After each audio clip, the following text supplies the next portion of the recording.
Good morning, class 9 students. Welcome to geography classes, and we'll continue with chapter 4, geomorphic processes of Earth. So, in the last class, we had studied what is plate tectonic theory, and basically, that is the only topic we had studied so that you understand it very well, as it is a very important theory from your exam point of view. So, in today's class, we'll be learning about the characteristics of the fold mountains. In the last class, I was making you trying to make you understand symmetrical and asymmetrical fold. So, as you can see in the diagram, fold is a one which the peak of the fold it matches with the ground. It is in a straight line. Okay. However, the asymmetrical fold, the peak of the asymmetrical fold, it does not matches with the ground. Instead, it is tilted. As it is said in the definition, asymmetrical fold is one whose limbs dip at unequal angles in opposite direction. Whose limbs, this is the limbs, these are the limbs of the folds. Asymmetrical fold, they dip at unequal angles in opposite direction.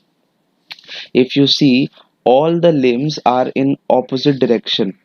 For example, this one is in opposite direction, however it is dipping at the same angle. The limbs dip at the same angle. These are the limbs 1 and 2. They meet each other. The limbs meet each other in the same angle. However, the limbs of this asymmetrical fold, this limb and this limb, they do not meet at the same angle. Okay, so this was symmetrical and asymmetrical. The other two are not in your syllabus. The second feature is a very easy one in your book. If you see, fold mountains also show faulting caused by Earth's movement. So the fold mountains, what happens? So this is already explained that due to the Earth's movement, due to the interior of the Earth, what happens? Folds and faults are caused, which then result in the formation of fold mountains. Third is an important point which says that what are fold mountains made up of? So most fold mountains are composed of primarily sedimentary and metamorphic rocks. Now, sedimentary rocks, it is formed naturally by sedimentary rocks. Now, what happens? How are metamorphic rocks formed? Magma, it flows out of the ground during folding. When folding occurs, cracks and fracture on the ground of the rocks take place. Now, through these cracks on the rocks, what happens? Magma flows out of the ground. Now we know that when magma it flows out of the ground and it cools down to form igneous rocks. Now when these rocks when these rocks they process under excessive heat and pressure, they what happens? They change into metamorphic rocks. So most of the fold mountains, they are composed of what? They are composed of sedimentary rock and metamorphic rock. The fourth point in your book, if you see, is movement of lithospheric plates towards each other caused fold mountains to be situated along the edges of the plates. Example, Himalayas are formed at the converging zone between Laurentia, Angara land and Gondwana land. So what happens? First there was Pangaea, right? Then what happens? Then slowly the continents started separating from each other. Then what happened? Then they started meeting each other. So when Pangaea was one supercontinent, after that what happened? Pangaea was divided into two other continents. The first one is Laurentia and the second one is Gondwana land. Okay, so these two. So what happened there? What they're trying to say is that when these two supercontinents they met each other, what happens? Formation of Himalayas took place. Very important point. How did they take place? If you see this diagram carefully, this is Gondwana land and this is Laurentia. What happens? You can see India over here. When this supercontinent it came and met over here, We all know that below Russia, India is situated, right? Sorry, below China. This is China. India is situated. It's situated. So what happened? India, it millions, for millions and millions of years, it took the continent, but this continent, what happened? It converged into this continent. It joined into this continent. This is the result, as you can see, and due to this converging, what happened, due to this converging between two continents, what happened? Himalayas was formed over here. If you see at the mouse, this was where Himalayas was formed. So that was number 4 of your point.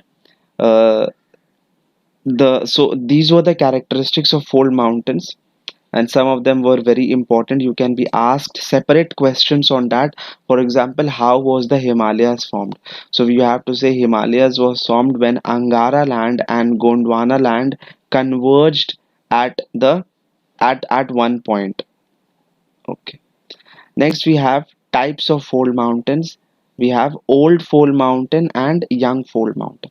So I have prepared it in points format so that you don't have to look at your book. If you write down these points, you wouldn't have to learn it again from your book.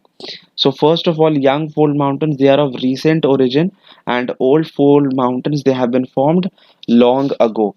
So the young fold mountains, please write over here, they are of recent origin, write in bracket, formed about 10 to 25 million years ago.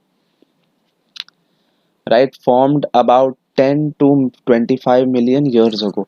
And for old fold mountains, they have been formed long ago, right in bracket, formed about 200 million years ago. 200 million years ago.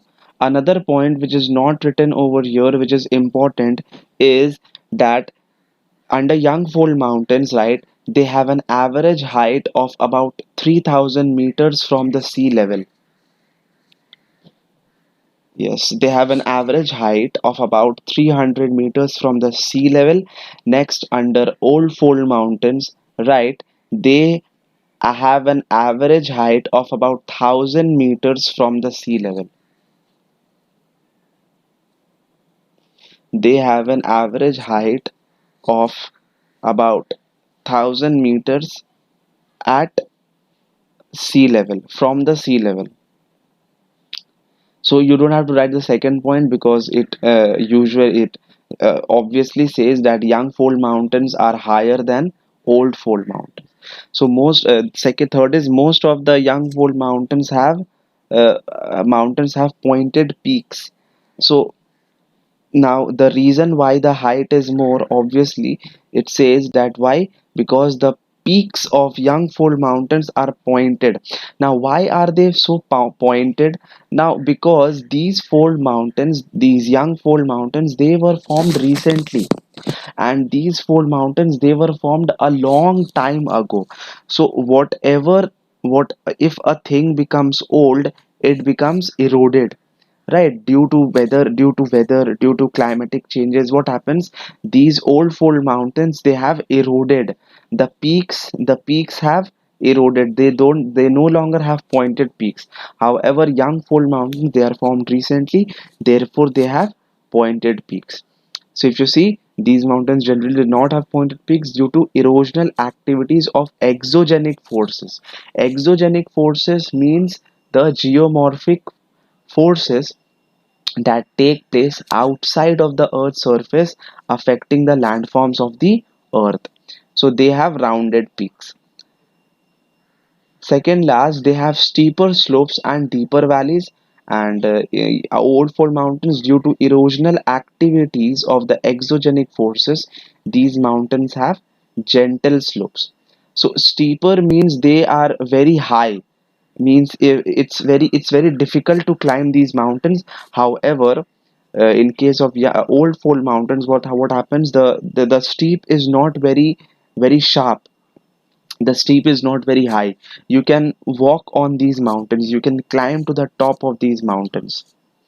Okay, and the example is obviously very important. Young fold mountain examples are Himalayas, Andes, Rockies, etc. And old fold mountains are the Aravalli range, the Appalachian range, and the Ural mountains are some examples of fold mountains. So in the next class we'll hopefully start volcanic mountains. So we'll keep it till here today, and if there is any confusion you can always email me at this email ID.